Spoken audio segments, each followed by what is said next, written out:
I remember as a kid, one of my favorite days of the week was Saturday. This was for a few reasons. First of all, Saturday cartoons. Secondly, no school. And third, but not least, my mom's Saturday breakfast. Every Saturday morning, I would wake up to the smell of eggs, bacon, sausages, and waffles. My mother would be hard at work in the kitchen making sure the eggs were perfectly scrambled and the bacon was cooked just right.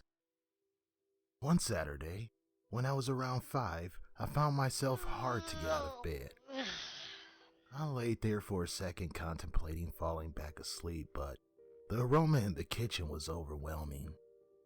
It was just me and Mom in the home, so I knew I was the guest of honor for breakfast and, well, I shouldn't keep her waiting after all the hard work she's done in the kitchen this morning. I slowly rolled out of bed and began scuffling along the hallway and down the stairs. I walked to the kitchen and stood in the doorway in my transformer pajamas, still half asleep. I rubbed my eyes as I watched my already woke mother move around the kitchen like she was some sort of chef. She must not have noticed me standing in the doorway, and well, I was still kind of out of it, considering I'm a hard sleeper. I took a moment to admire her dedication and multitasking skills while my nose inhaled the wonderful aroma just paces in front of me. My mother turned her back towards me as she glided across the kitchen and set up the plates. At the exact moment she turned, it seemed like another her turned towards me. Immediately, I felt a chill run up my spine and down my arms. Too young to understand, I immediately went into panic mode.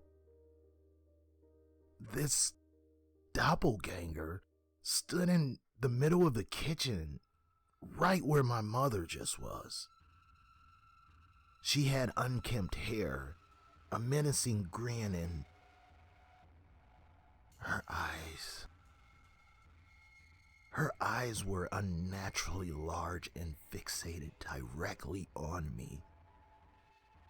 I felt like she was staring into my soul. I was so scared that my legs wouldn't allow me to run.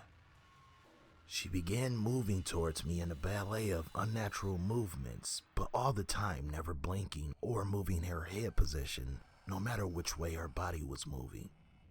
It seemed like she was moving fast, but slow at the same time. Now, only a few paces in front of me, the doppelganger reached her arms out as if she were trying to hug me. Her arms were moldy and decayed.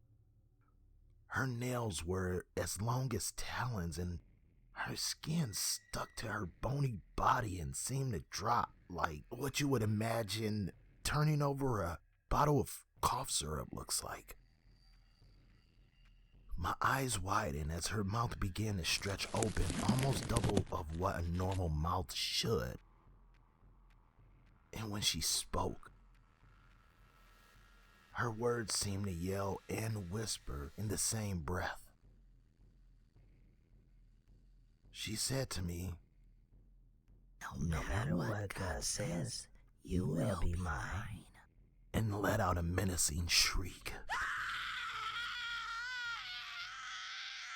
I teared up and closed my eyes, wishing I was still in bed under my big comfortable blanket. Then I heard, "Hey, sleepyhead, are you hungry?" in that angelic voice which immediately began to calm me down a bit. Aw, my baby's still sleepy. Well, honey, if you're tired, go back to bed. I smirked a bit as I slowly opened my eyes, hoping that this thing was not standing in front of me. Daringly, I opened my eyes to see my mother smiling at me and turning off the stove as breakfast was done. I let out a sigh of relief and looked around frantically. Nothing. Just Mom the kitchen, and breakfast. I chuckled to myself a bit and thought, I must have been dreaming. I wasn't completely woke yet.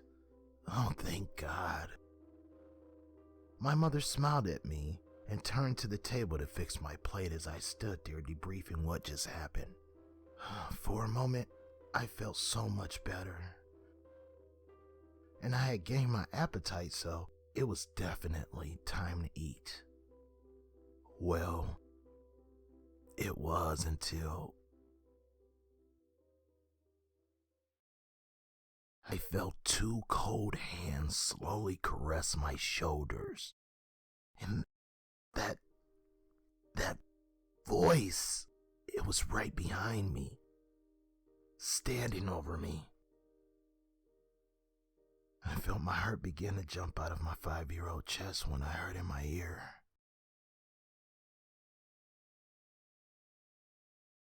"You are mine."